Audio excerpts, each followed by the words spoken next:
오늘 우리에게 주시는 하나님의 말씀은 잠언 18장 20절과 21절의 말씀입니다. 사람은 입에서 나오는 열매로 말미암아 배부르게 되나니 곧 그의 입술에서 나는 것으로 말미암아 만족하게 되느니라. 죽고 사는 것이 혀의 힘에 달렸나니 혀를 쓰기 좋아하는 자는 혀의 열매를 먹으리라. 아멘.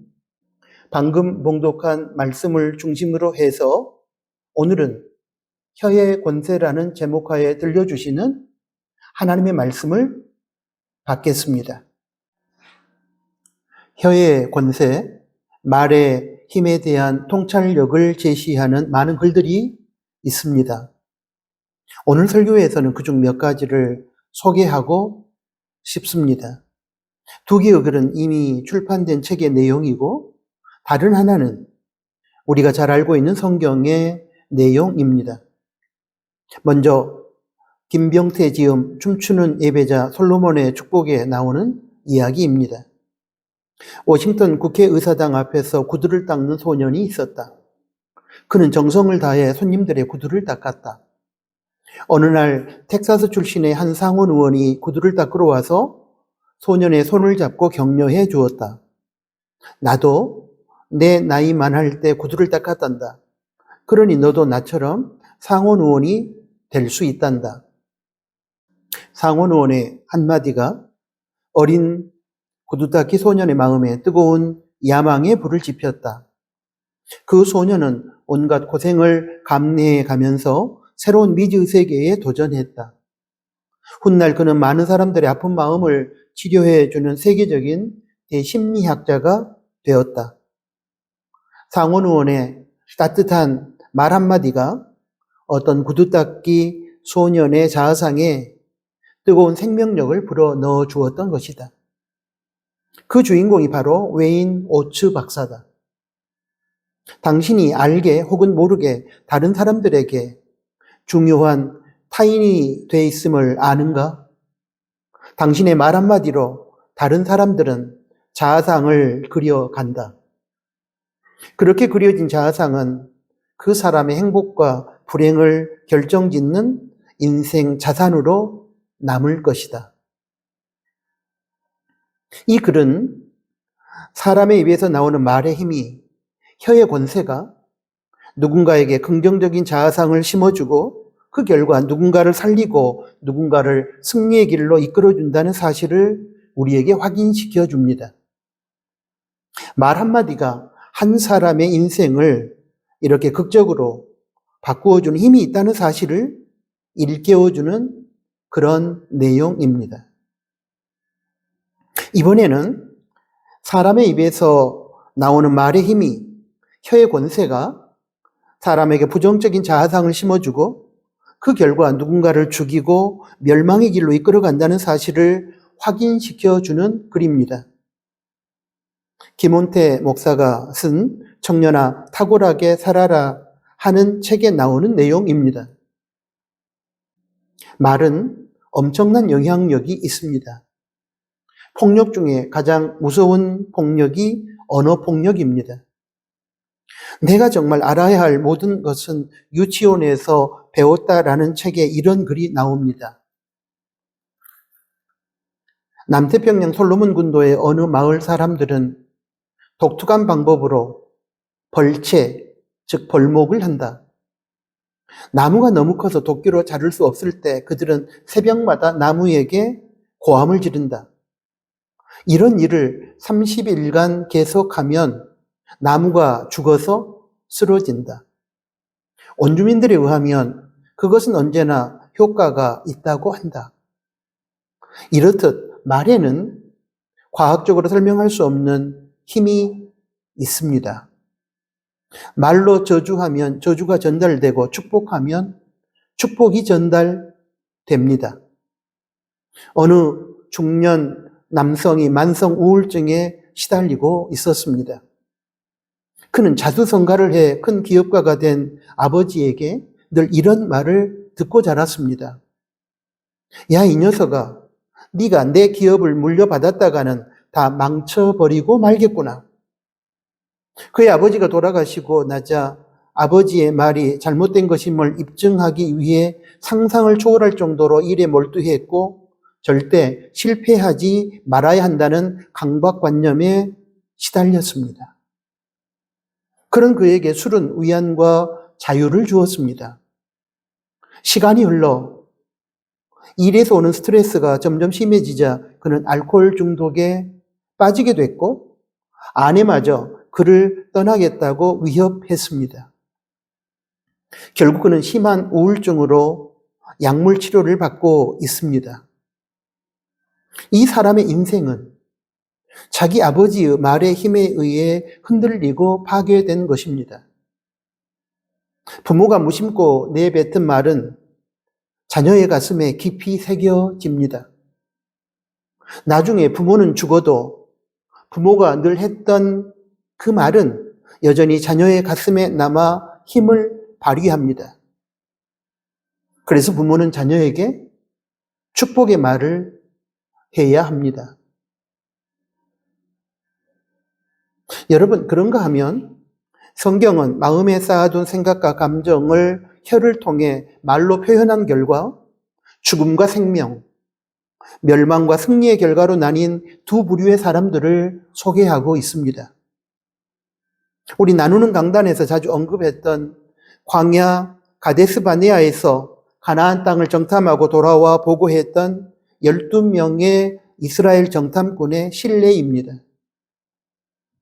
두 부류의 정탐꾼 중에서 다수인 10명의 정탐꾼들은 하나님께서 가나안 땅을 이스라엘에게 주시겠다고 약속하셨음에도 불구하고 이스라엘은 가나안 원주민에 비교하면 메뚜기 같아서 도저히 그들을 이길 수 없다는 부정적인 보고를 합니다.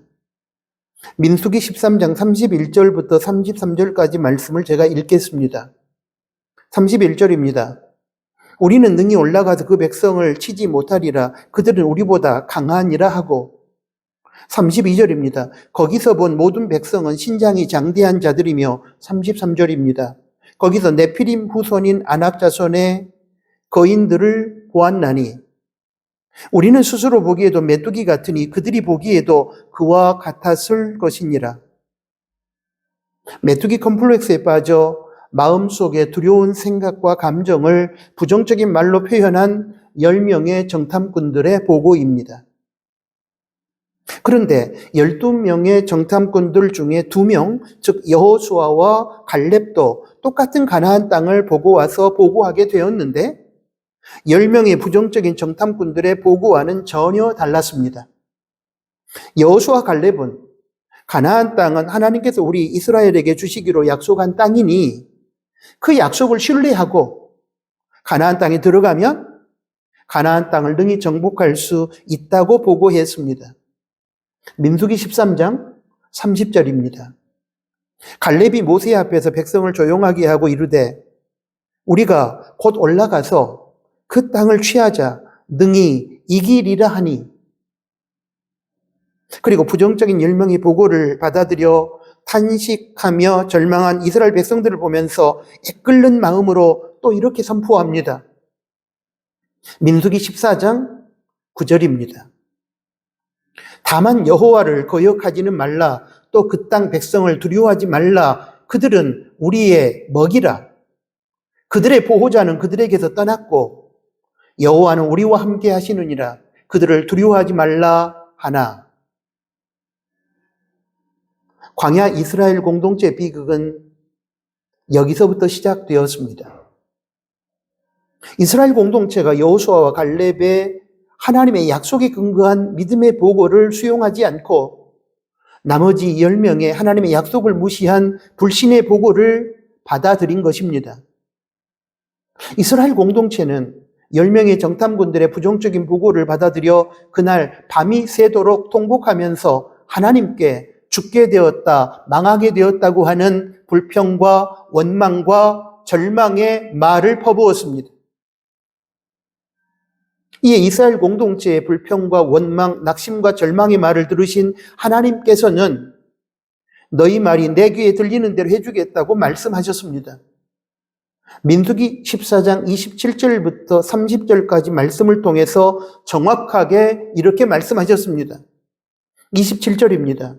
나를 원망하는 이 악한 회중에게 어느 때까지 참으랴? 이스라엘 자손이 나를 향하여 원망하는 그 원망하는 말을 내가 들었노라. 28절입니다. 그들에게 이르기를 여호와의 말씀에 내 삶을 두고 맹세하노라. 너희 말이 내 귀에 들린 대로 내가 너희에게 행하리니. 29절입니다. 너희 시체가 이 광야에 엎드러질 것이라. 너희 중에 20세 이상으로서 계수된 자, 곧 나를 원망한 자 전부가 30절입니다. 여분네 아들 갈렙과 눈의 아들 여호수아 외에는 내가 맹세하여 너희에게 살게 하리라 한 땅에 결단코 들어가지 못하리라. 하나님께서는 이스라엘 공동체가 10명의 정탐꾼들의 부정적인 보고를 수용하여 망하게 되었고 죽게 되었다고 불평하고 원망했으니 너희의 그 말이 나 여호와의 귀에 들린 대로 광야에서 다 죽게 해주겠다고 하셨고, 실제로 하나님의 약속을 신뢰하고 긍정적인 보고를 한 여호수아와 갈렙, 그리고 인격적 책임이 없었던 20세 이하의 사람들을 제외한 모든 이스라엘 공동체가 가나안 땅에 들어가지 못하고 광야에서 다 뼈를 묻고 죽게 되었습니다. 하나님의 약속을 신뢰하고 믿음의 말을 했느냐, 하나님의 약속을 무시하고서 불신의 말을 했느냐가 이스라엘 공동체의 운명을 가른 것입니다. 하나님의 약속을 신뢰하고 믿음과 희망과 생명의 말을 했던 여호수아와 갈렙에게 하나님은 그들의 말이 하나님 귀에 들린 대로 생명을 주셨고 약속의 땅 가나안에 들어가도록 하셨습니다. 그러나 하나님의 약속을 무시하고 불신과 불평과 절망과 죽음의 말을 했던 나머지 이스라엘 공동체는 여호수아 갈렙 그리고 20세 이하의 인격적 책임이 없었던 자들을 제외하고는 그들의 말이 하나님 귀에 들린 그대로 모두 다 광야에서 죽게 하셨고 그러므로 가나안 땅에 들어갈 수 없도록 하셨습니다. 여러분, 이 사건에서 우리가 기억하고 배워야 할 두 가지 진리가 있습니다. 하나는 하나님께서는 우리의 모든 말을 다 들으신다는 것입니다. 다른 하나는 하나님께서는 당신의 귀에 들리는 우리가 말한 그대로 행하신다는 것입니다. 그러므로 여러분, 함부로 말을 하거나 부정적이거나 비성경적인 말을 해서는 결코 안 될 것입니다. 하나님의 약속에 근거한 믿음의 말을 해야 하고 성경의 가치에 입각하여 사람을 살리는 생명의 말을 해야 합니다. 하나님께서 기뻐하시는 사랑과 정의, 감사와 평화와 희망의 말을 해야 합니다. 어떻습니까? 우리가 무심코 뱉었던 말들이 이렇게 엄청난 결과를 초래한다는 사실이 여러분 놀랍고 두렵지 않습니까? 지금까지 저는 이미 출판된 두 권의 책에 기록된 내용과 민수기 13장과 14장에 기록된 한 사건을 여러분에게 소개하고 함께 그 내용을 살펴보았습니다. 들으시면서 여러분의 마음속에 찾아온 울림은 무엇이었습니까? 저에게 찾아온 깨달음과 울림은 이것입니다. 사람의 죽고 사는 것이 말의 힘, 혀의 권세에 달렸다. 그래서 오늘 설교 본문인 잠언 18장 21절은 이렇게 선언합니다. 죽고 사는 것이 혀의 힘에 달렸나니 혀를 쓰기 좋아하는 자는 혀의 열매를 먹으리라. 우리는 매일매일의 삶을 살아가면서 무수히 많은 말을 합니다. 그런데 그 말들이 하나님과 그 말을 하는 자신과 우리의 말을 듣는 사람들에게 얼마나 큰 영향을 끼치고 있는지에 대한 심각성을 깨닫지 못하고 있는 것 같습니다. 우리의 말 한마디가 하나님의 영광을 높이기도 하고 짓밟기도 합니다. 우리의 말 한마디가 우리 자신을 세우기도 하고 무너지게도 합니다. 우리의 말 한마디가 우리의 말을 듣는 누군가를 살리기도 하고 죽이기도 합니다. 말은 우리가 마음에 쌓아둔 것을 표현하는 것이라는 점에서 우리의 성품과 인격을 또한 대변합니다. 말이 능력이고 말이 인격인 것입니다. 그렇기 때문에 우리의 말에 성령님에 의해 다스려지는 파수꾼을 세워야 하는 것입니다. 잠언의 주제는 지혜인데 여기서 지혜는 하나님을 경외하는 것이 무엇이며 어떻게 사는 것이 하나님을 사랑하고 사람을 사랑하는 것이며 어떻게 살아야 우리 인생이 의미 있는 인생이 될 수 있는가에 대한 모든 내용을 우리에게 제시해 줍니다. 그러므로 지혜는 여러분 결코 추상적이지 않습니다. 하나님 말씀으로부터 주어지는 지혜는 먼저 마음속에 쌓고 저장해야만 합니다. 그리고 마음에 쌓아둔 지혜는 외부로 표출될 때 가장 먼저 혀를 통해 말로 드러납니다. 지혜로운 자는 사람을 살리고 하나님께 영광을 돌리는 말을 합니다.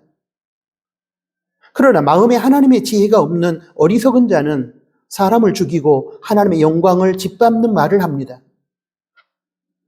그리고 그 다음으로 하나님의 지혜는 입술을 거쳐서 손과 발을 통한 선한 행위로 사람을 돕고 살리고 그러므로 하나님께 영광을 돌리게 합니다.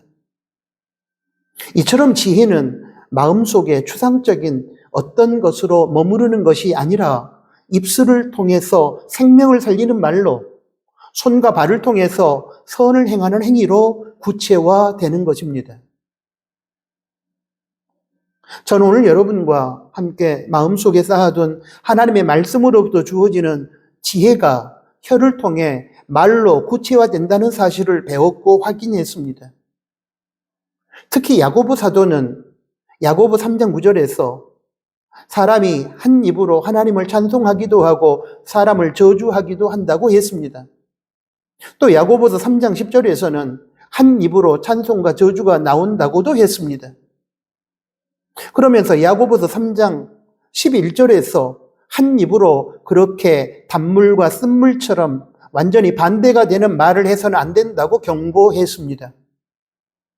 그러므로 우리는 혀를 다스려야만 하고 성도라고 하는 거룩한 신분에 어울리는 말을 할 수 있어야만 합니다.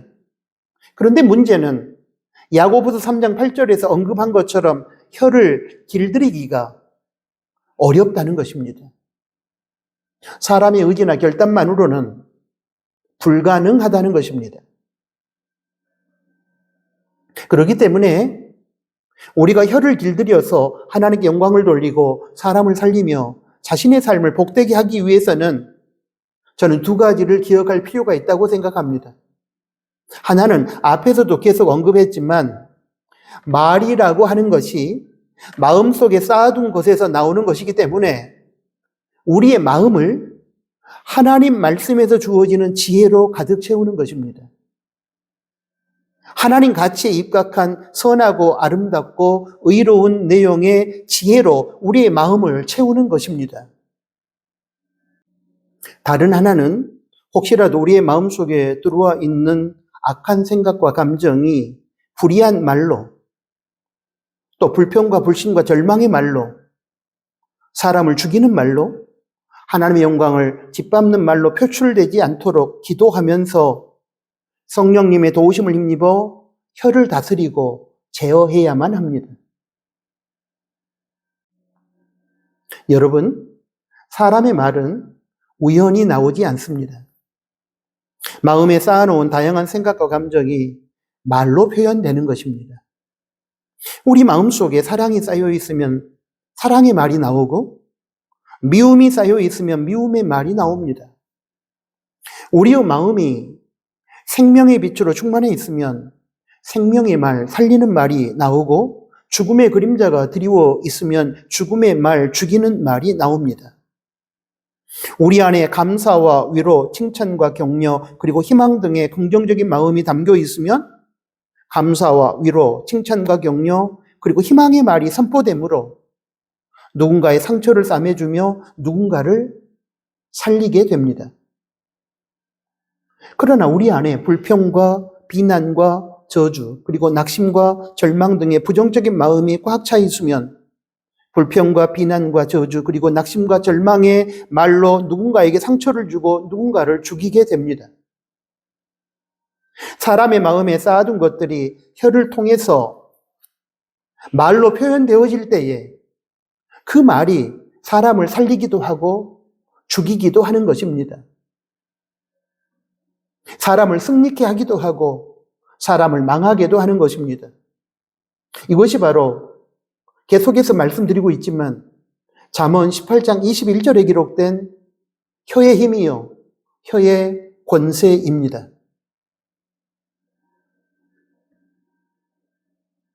사랑하는 교우 여러분, 그러므로 우리는 성경 말씀에서 주어지는 지혜, 즉 하나님을 경외하고 사람을 살리며 세상을 선하고 아름답게 만들어가는 다양한 지혜를 우리의 마음에 저장해야 하고 그 저장된 지혜로운 생각들과 선하고 아름다운 생각과 감정을 혀를 통해 표현할 수 있는 능력을 키워야 하고 이를 위해 성령님의 도움을 구하기 위해 기도해야 합니다.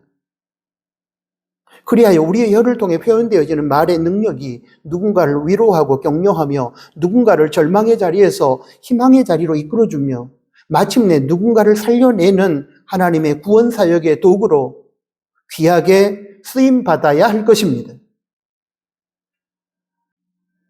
사랑하는 나누는 가족 여러분, 어떻습니까?